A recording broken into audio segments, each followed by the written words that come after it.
So with that being said, I'm going to turn it over to our two remote hosts. Does anyone have a question that they'd like to ask our panel? Yes, this young lady right here, and Carl's right behind you with the microphone. Be sure to speak in the microphone so we can hear you. Yes.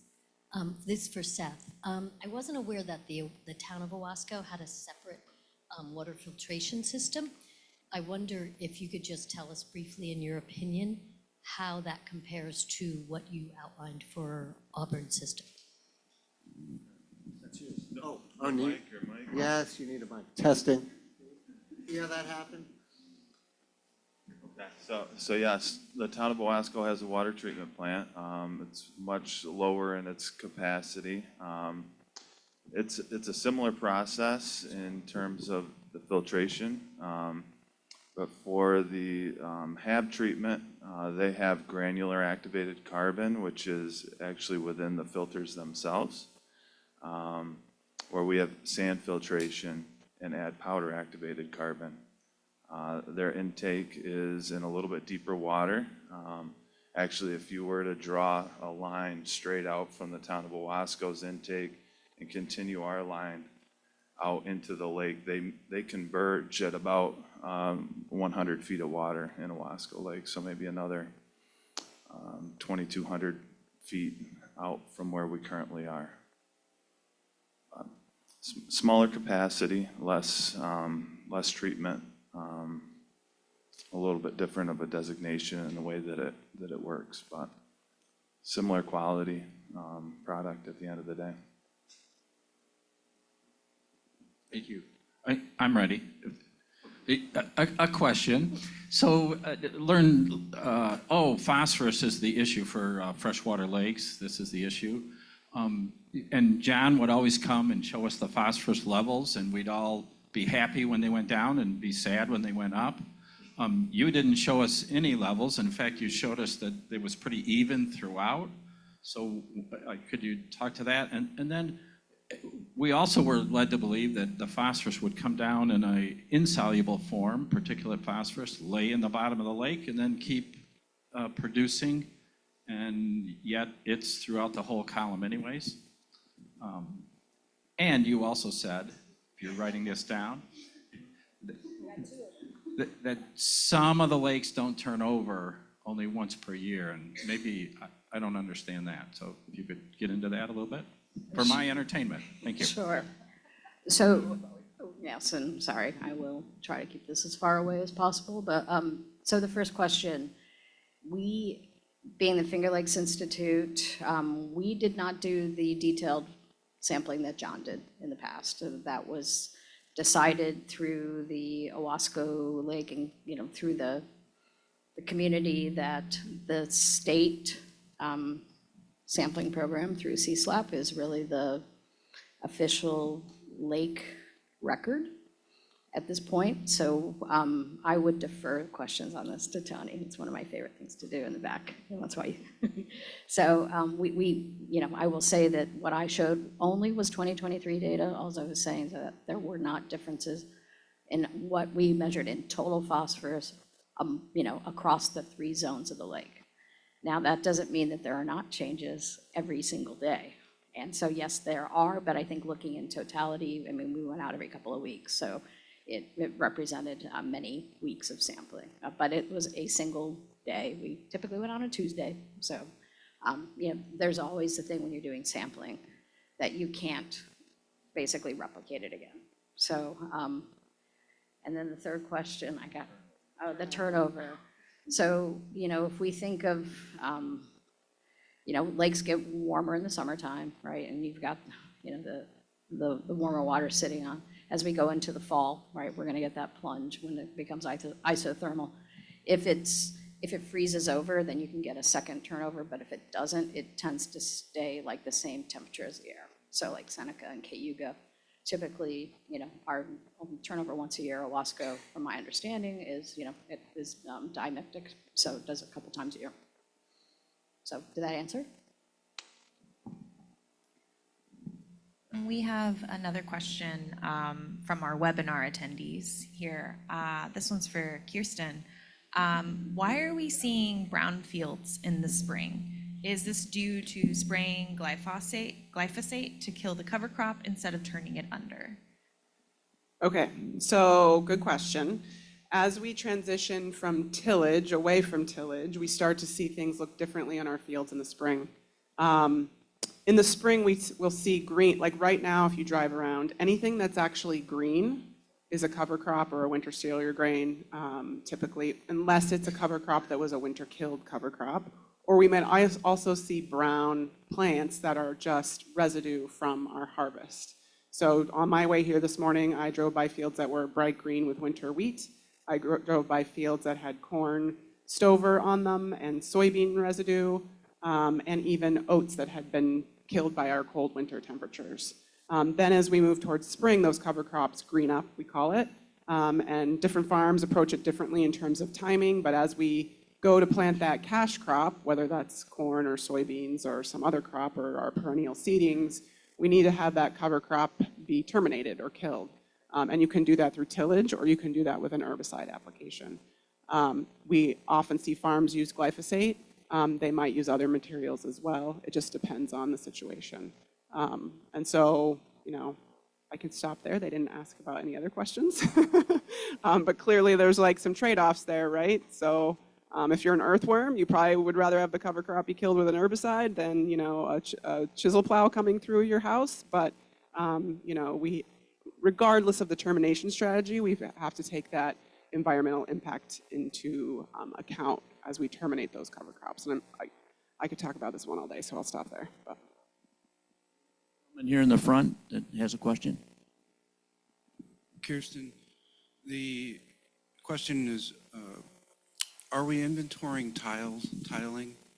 And also, how does tiling affect the nutrient holding capacity and the retention time, nutrient retention?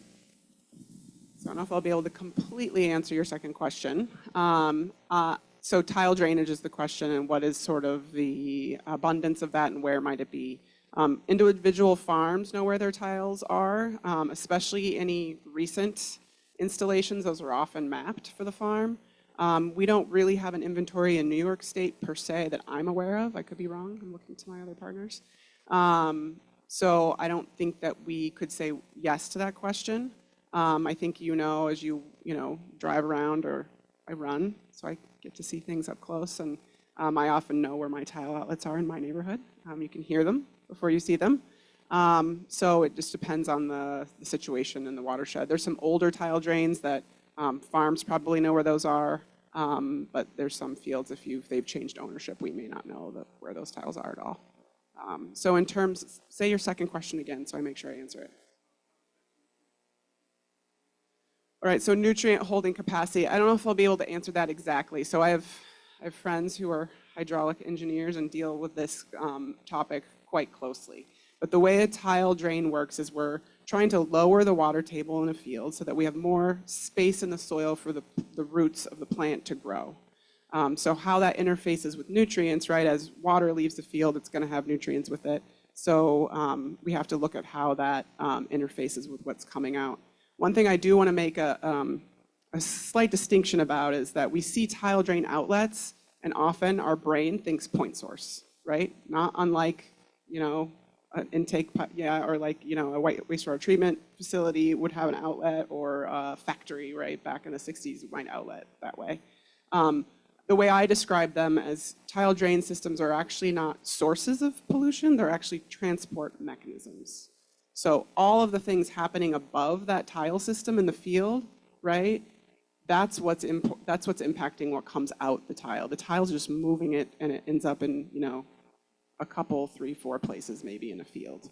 So how that interfaces with nutrients? Well, first of all, if we can get a higher yielding crop, that crop will use more nutrients, will lose less out of the field.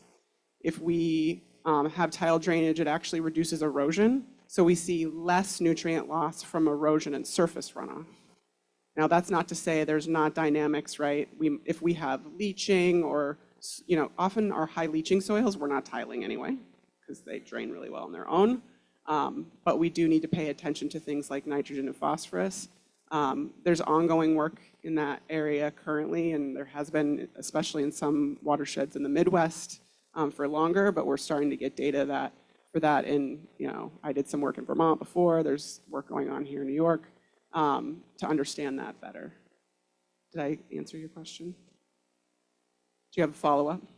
Okay.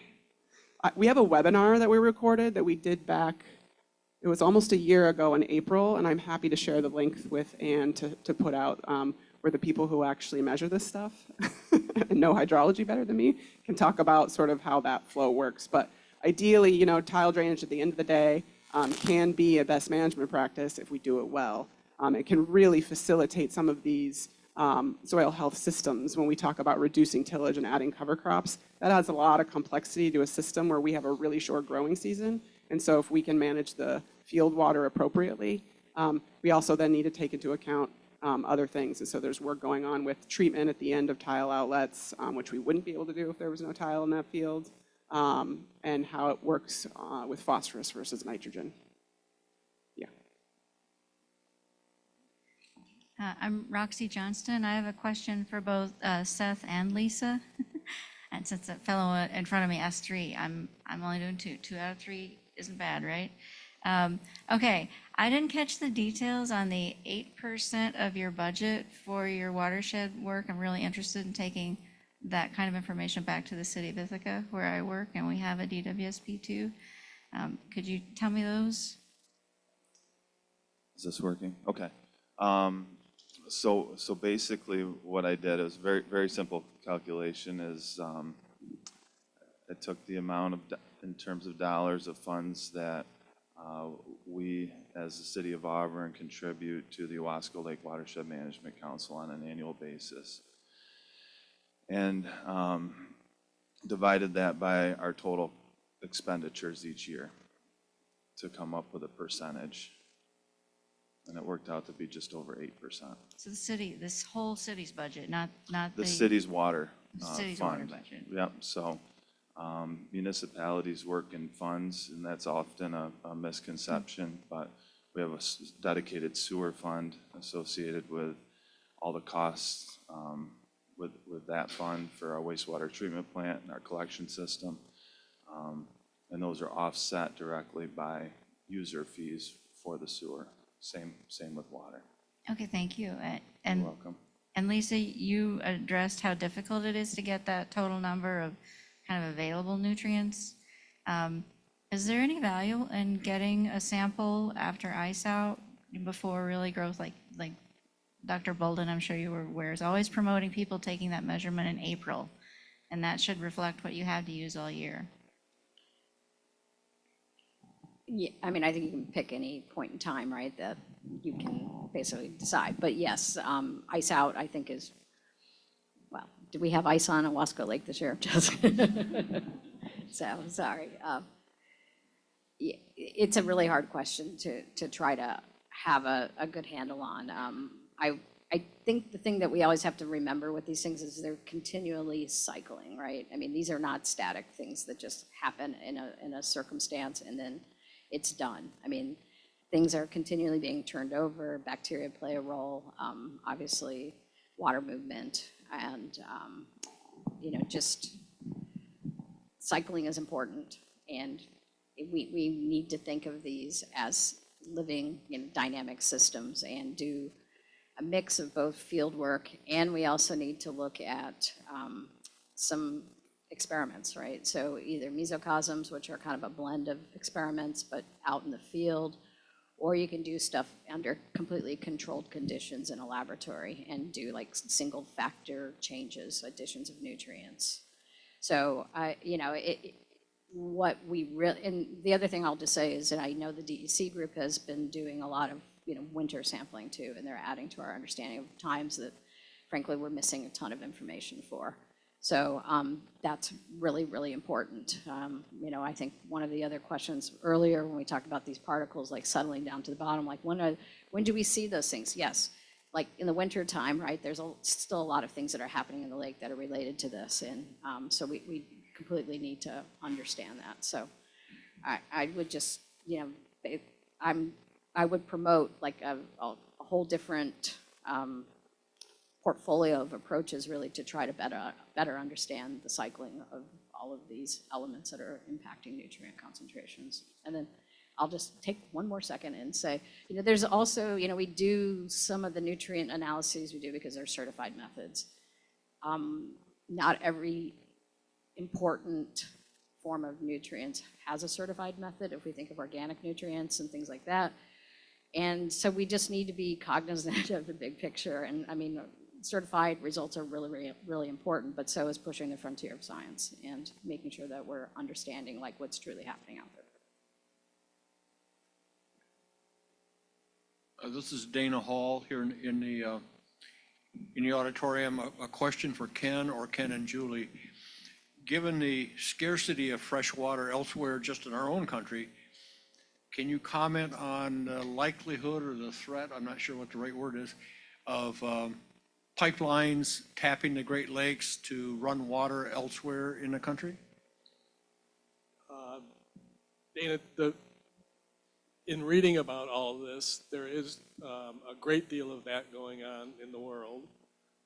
There was one proposal to draw water from Lake Superior all the way out into California, which was shot down. And then there was another one to draw it out of Lake Huron and go into the big aquifer that's under Nebraska, Oklahoma. And again, that one was declined. So the people that have the water are really now starting to get very strict on what you can do with it, because they're realizing that they're so lucky to have it. It's also going on in India and China and the parts of Africa as well, with people fighting over like water coming out of the Nile River. So it's sooner or later it's going to get here, but that's what I've seen so far. I just want to add to that. I remember my father telling me, he died almost 10 years ago, but probably 15 years ago, he said, you know what, I think the next world war is going to be between India and China over water. And I hope that's not true, but it's such a basic need. And the reason I got into the psychology of it a little bit is because we don't tend to think about those deep things. We just assume that they're going to be there forever. And we are so rich in water here.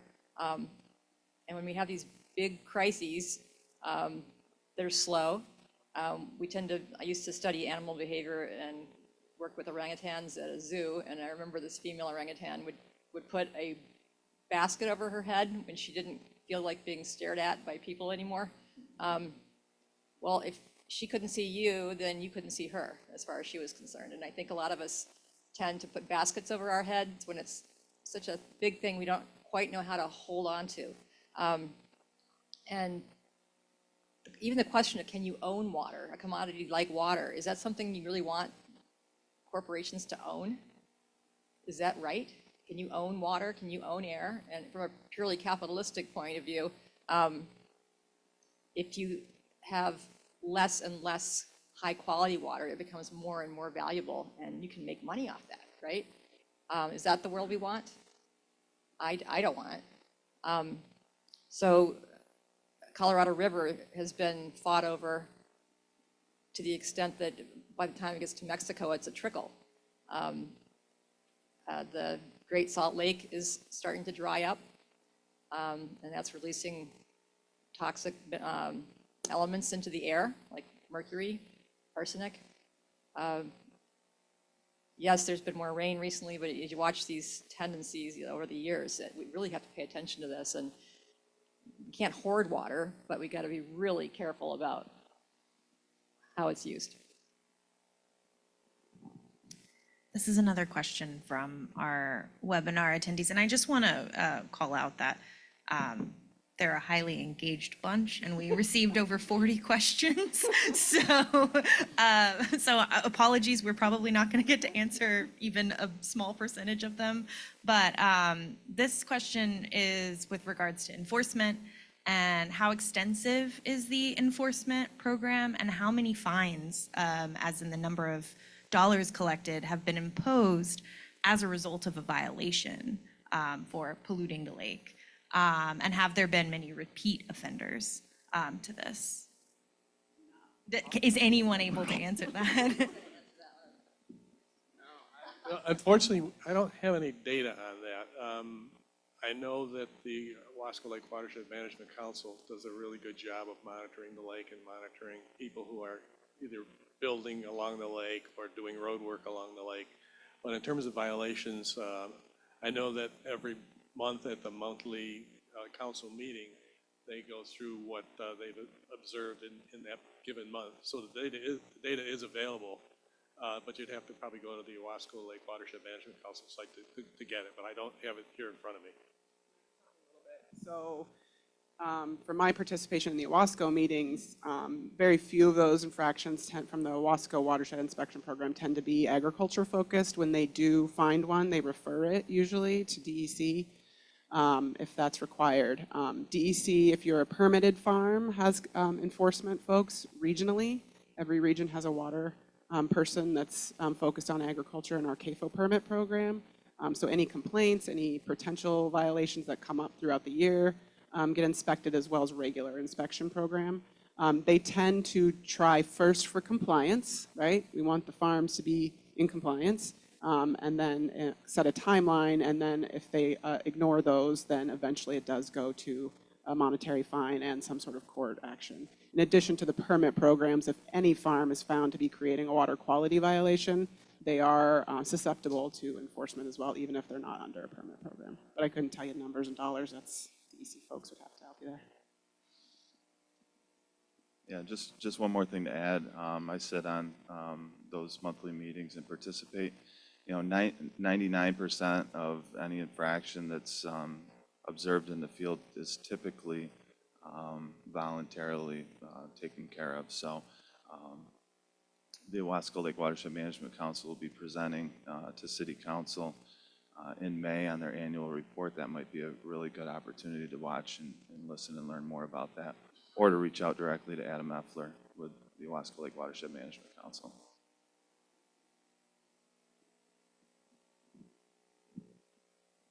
I just wanted to add that we can look at regulations as kind of a dirty word.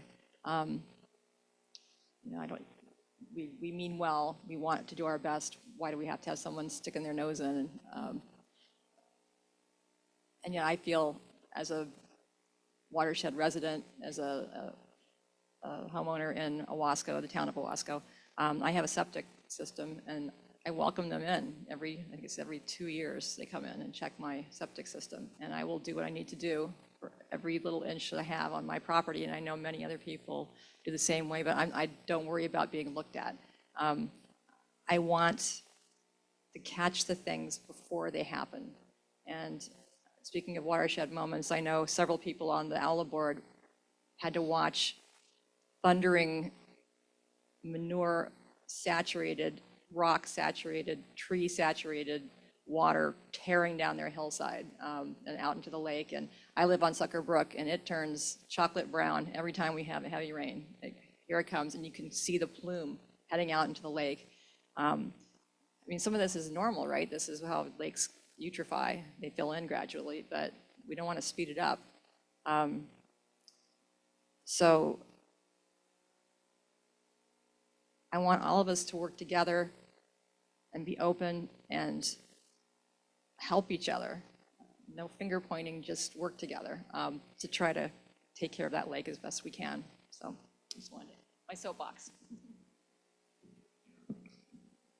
The Finger Lakes Land Trust put on a web presentation the other day. It was a conversation with Dan Egan. He's an author and journalist who wrote a book a few years ago called The Life and Death of the Great Lakes that everybody should read. And he's recently written a book on phosphorus. And thinking about his presentation and yours, Kirsten, today, I'm struck by a couple things. There was a big contrast between the picture he painted about where we stand with phosphorus and our water quality and the picture you painted today about how we're doing locally. Are we just talking about two different arenas? Is that why you sounded so upbeat and Mr. Egan sounded so grim? And a second point is he seemed to suggest that we can't adequately deal with with manure the way we're doing it now, because there's too much of it to just spread on our farm fields. So that definitely is regional, right? So one example of that is in the Chesapeake Bay example. So if you look across that watershed, there are parts of that watershed where that statement could be true. If you look at the upper Susquehanna watershed in New York State, which is the one little portion, we're sort of the top of that watershed, that isn't true. So it's very regional and system specific. So because our dairy farms, I showed that number about the amount of forage crops that they grow on their farm that they feed to their animals, that puts us in a really good place. The other place it presents us an opportunity is that many of our neighbors are growing crops that don't have livestock. And so if we get into a situation where a farm is tight on land base, how do we export that resource to a watershed neighbor who's also removing crops with nutrients in them, and we could offset some of their fertilizer. So I am more optimistic. I haven't read his book, and someone told me about his presentation, so I'm going to watch it. But I am more optimistic here, at least in the Northeast. If one of the maps I showed, you can see we were not in the brown zone, where we have high intensive animal agriculture, where those farms are not growing crops. We're not necessarily in that situation. The other sort of upside is, right, phosphorus is a limited resource. I don't know if he touched on this, but as a global entity, like phosphorus is, we're running out of that resource. Clearly, we don't have that issue here, which I think actually is a benefit. Does that mean we're fine, we can walk away, we're all doing good? No, we still really need to manage that resource. But I think one example of that, right, is in Owasco Lake, like even though our animal numbers in Cayuga County have gone up, the phosphorus, as I understand it, maybe make sure I'm right on this, Tony, the phosphorus level in the lake has not. Correct? I got a thumbs up. So that's a good sign that even with more animals in the watershed, the lake levels are not going up. I'll tell you that farms where I look at a lot of soil test results versus water test results, and we don't necessarily see all these fields with really super high soil test phosphorus, which is also an indication that we're sort of on the right track. Now, do individual fields have that situation? You betcha, and we manage for that. But as a whole, I don't lose a lot of sleep at night thinking, oh my gosh, what are we gonna do with all this manure? Can we do a better job? 100%. One of the points he made is that we need to find other ways to use manure besides just spreading it on farm fields. And you mentioned one of them that he talked about is finding a way to sell it to neighboring farms that need it. But he suggested that the economics really isn't there for that right now. Right. He also suggested we need to do a lot more on converting it into energy, and that's really not economical yet either. Right, so that's the rub, right? So we are working on all of those technologies. Jason and Pete in the audience here are doing a lot of work on this manure to energy space. There is a huge potential there. There is a huge economic challenge there. I often go back and forth. So there's a lot of things we can do to manure. We can, more and more, we can start to divide it into its individual components, more and more. One of the challenges to that export or that better distribution of manure is that it's expensive to move.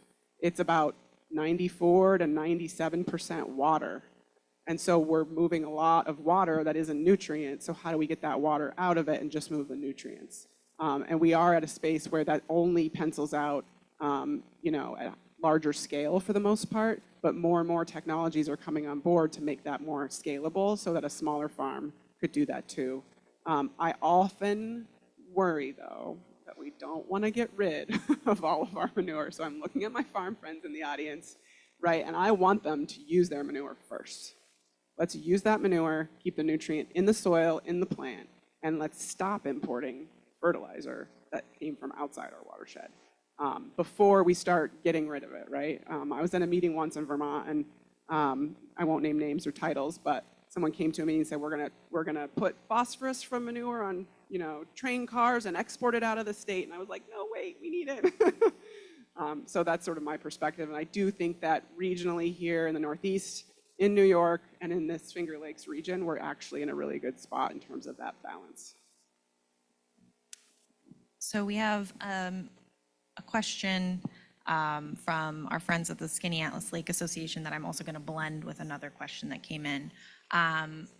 and I believe this is for Lisa, we've learned that mussels can selectively harvest good algae and help cyanos further thrive.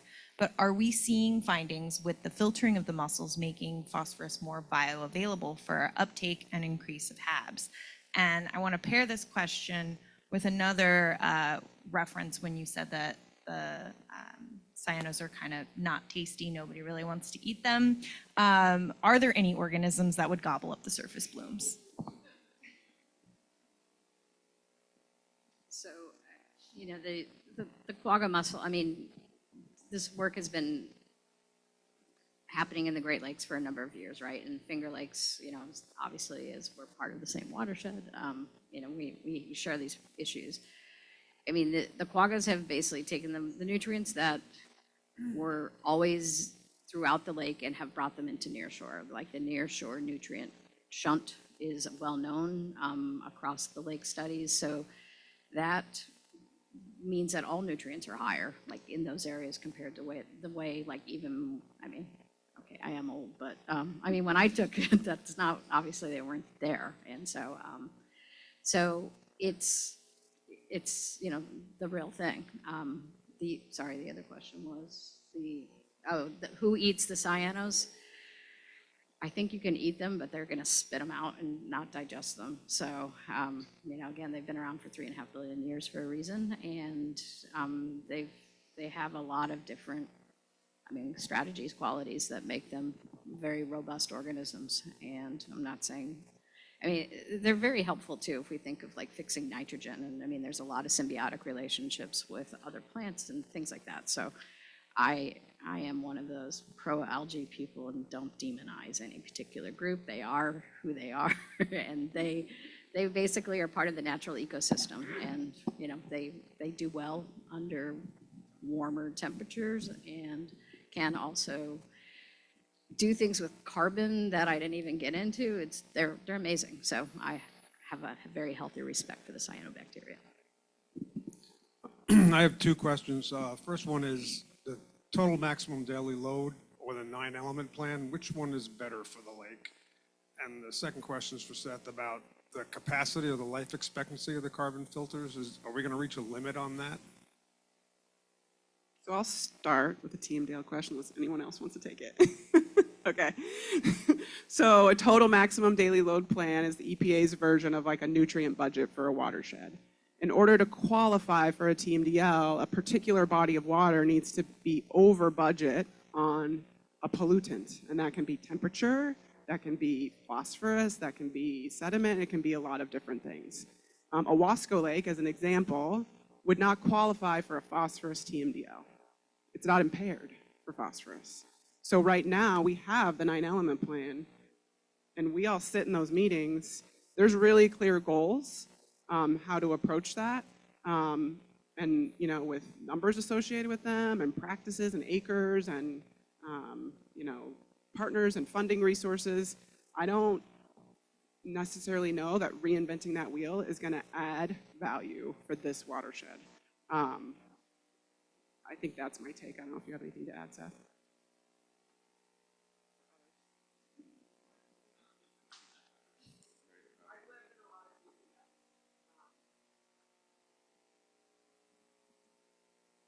What was the second question again? I'm sorry. I was thinking about what she. The carbon capacity and the system. longevity of the carbon filters. So for the city of Auburn, we utilize powder activated carbon. We add it into the raw water. So there's not really a capacity to that. In the town of Owasco, they have granular activated carbon filters, like sand filters, with the carbon is right within the media itself. That does have a life expectancy. I believe the town of Owasco has already gone through one replacement cycle on that. And that can be either replaced, you can have the media completely replaced, or you can have it kind of charred, burned off, and reinvigorated and then reused. So for the city of Auburn, we're just purchasing bulk powder carbon and adding it into our system. So there's not really, we're using it once and then removing it from the system. you know, we're from a TMDL and 9-element standpoint, we're thankful that we have the 9-element plan. I think that both of those processes use similar technology in identifying the nutrients and the contribution of those nutrients, and then different types of BMPs that can be done within the watershed to reduce the total number. And we're using the 9-element plan to our advantage already. We've received grant funding. Finger Lakes Land Trust has received some additional grant funding that are all supported ideas within the 9-element plan, and likely would be supported ideas within the TMDL. There are a couple of different approaches, and there's, you know, definitely varying of opinions on which ones are best. But we're thankful to have at least one of them finalized and have one to move forward with the hope that, you know, we can continue to develop these plans and use them as resources to get work done within the watershed.